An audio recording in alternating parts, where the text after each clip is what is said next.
À l'image des Rotary Club de France, le club Bastia-Fort-Saint-Charles, habitué à mobiliser ses donateurs, a initié une rencontre pour la recherche sur les maladies neurologiques, toutes quasiment incurables, dont sont victimes 10% de la population française, atteinte soit de la maladie d'Alzheimer, de la sclérose en plaques, de l'AVC, de l'épilepsie et autres.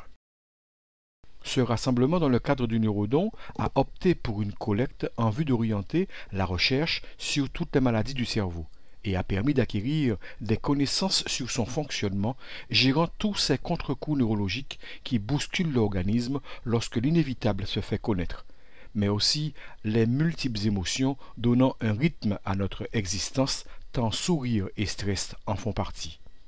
On peut dire que tout est géré par le cerveau et que les émotions, c'est l'émanation même du fonctionnement du cerveau. Et en fait, ce soir, ce que j'ai voulu montrer, c'est que nous avons une panel d'émotions à notre disposition et que finalement, ces émotions servent à orienter nos choix dans la vie de tous les jours. Les émotions, nous avons ce qu'on appelle les émotions primaires, joie, bonheur, tristesse. Mais également, nous avons une seconde catégorie d'émotions, moins connues du grand public, qu'on appelle les émotions secondaires, qui sont plus inconscientes, mais qui vont orienter nos choix de vie, choisir une voiture, choisir une maison, choisir son compagnon, sa compagne. Et ça, ces émotions secondaires, on les acquiert tout au long de notre vie. On ne peut pas faire sans. Les émotions secondaires, c'est inné, c'est quelque chose qu'on ne peut pas contrôler. Et là, maintenant, les personnes, dans le choix du repas qu'ils vont faire ce soir ou dans le choix de l'apéritif, ce sont déjà des émotions secondaires. Dans des relations où la relation mère-enfant n'est pas sécurisée, etc., où il y a un dysfonctionnement, eh bien, la mère, c'est quand même un vecteur principal, je dirais, pour constituer une banque émotionnelle à l'enfant.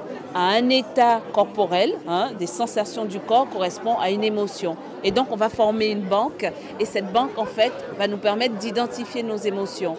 Et quand la relation mère-enfant dysfonctionne, eh bien, cette banque émotionnelle n'est pas constituée, et ça crée un handicap pour l'adulte de demain. L'autre facette était de bien faire la différence avec les explications de psychanalystes, pas en contradiction avec la scientifique, mais parfaitement complémentaires dans la théorie générée par Freud. Les maladies neurologiques, eh bien, forcément, bien souvent, consistent en une altération de la communication ordinaire.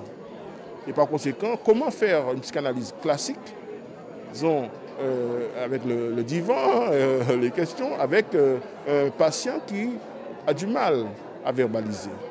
Par conséquent, les méthodes alternatives qui travaillent plus sur l'émotion, les émotions, eh bien, sont des méthodes qui sont intéressantes et qu'il faut approfondir. J'ai parlé tout à l'heure des découvertes en neurobiologie, notamment j'ai parlé des neurones miroirs, qui sont quelque chose de tout à fait extraordinaire et qui montrent bien la relation transpersonnelle. C'est-à-dire quelque chose qui se fait entre deux individus et qui ne passe pas par la verbalisation, qui passe uniquement par les émotions. Donc la science rejoint la psychanalyse et la psychanalyse rejoint la science. Cette campagne du Neurodon, relayée en Guadeloupe par le Rotary Club Bastia-Fort-Saint-Charles, a tenu toutes ses promesses grâce à la qualité du discours de ses intervenants et à la fidélité d'un public attaché à sa cause, prêt à soutenir le club dans toutes les démarches humanitaires qui le caractérisent.